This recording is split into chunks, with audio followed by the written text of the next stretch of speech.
नमस्कार. श्री स्वामी समर्थ. आपल्या चॅनलवरती तुमचं मनापासून स्वागत आहे. आज मी तुम्हाला श्री दत्तगुरूंनी भक्ताला मृत्यूच्या दारेतून कसे वाचवले याची एक अविश्वसनीय कथा सांगणार आहे. ही कथा खूप जुनी नाही, तर अगदी गेल्या शतकातील काही. ही कथा आहे श्रद्धेची, धीराची आणि दत्तगुरूंनी दिलेल्या आश्वासनाची, की जो माझी आठवण काढेल त्याला मी संकटातून बाहेर काढेनच. चला तर मग सुरू करूया आजची ही कथा. ही कथा आहे कॅप्टन विनायक दामोदर जोशी यांची.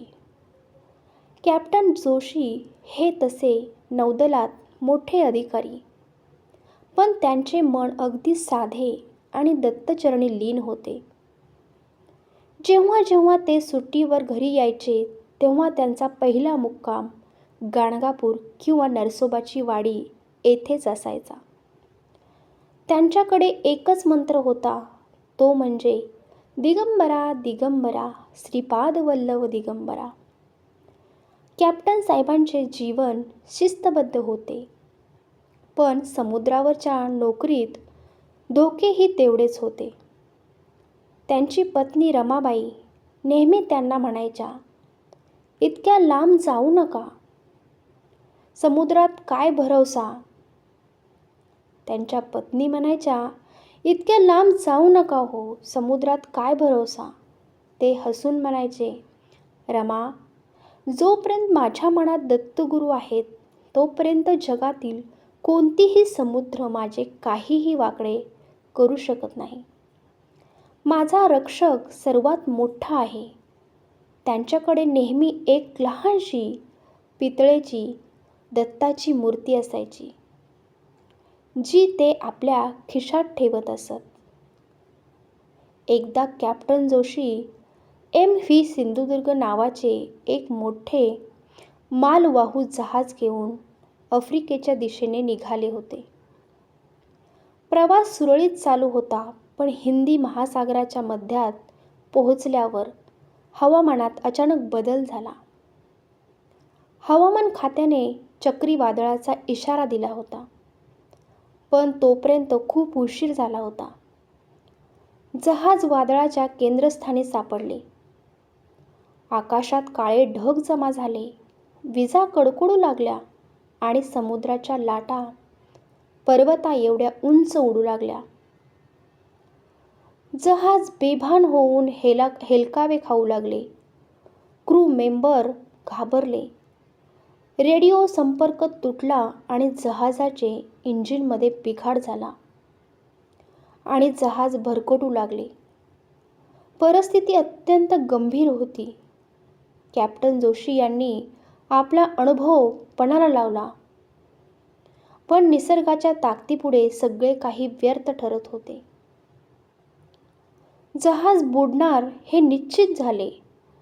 कॅप्टन जोशी यांनी सर्वांना लाईफ जॅकेट घालायला सांगितले. केबिनमध्ये परतल्यावर त्यांनी खिशातून ती लहानशी दत्ताची मूर्ती बाहेर काढली. त्यांनी डोळे मिटले आणि पूर्ण एकाग्रतेने दत्तगुरूंचे स्मरण सुरू केले.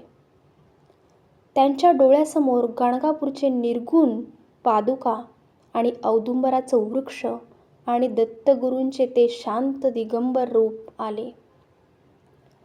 देवा, आजवर मी कधीच घाबरलो नाही, पण आज माझ्यासोबत इतक्या लोकांचे प्राण आहेत, त्यांना वाचव, ही तुझीच जबाबदारी आहे, असे म्हणून ते कळवळून प्रार्थना करू लागले.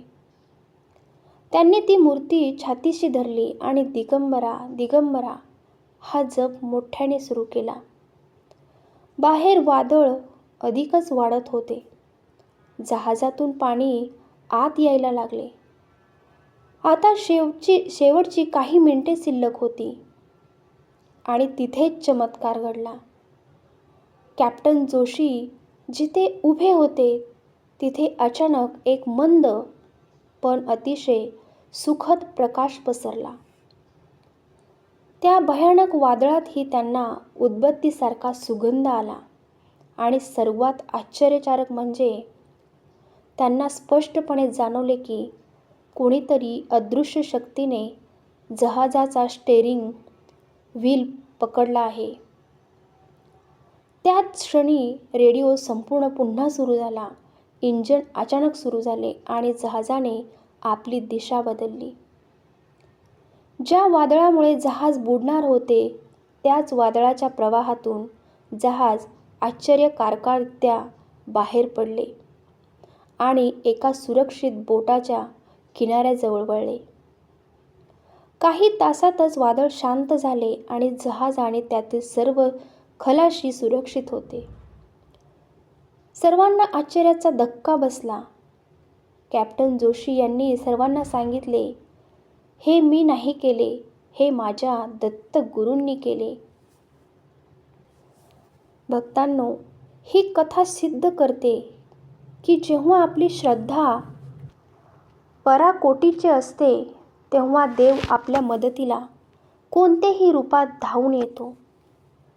कॅप्टन जोशीच्या खिशातील ती छोटी मूर्ती आणि त्यांचे अढळ मन हेच त्यांचे सर्वात मोठे शस्त्र होते.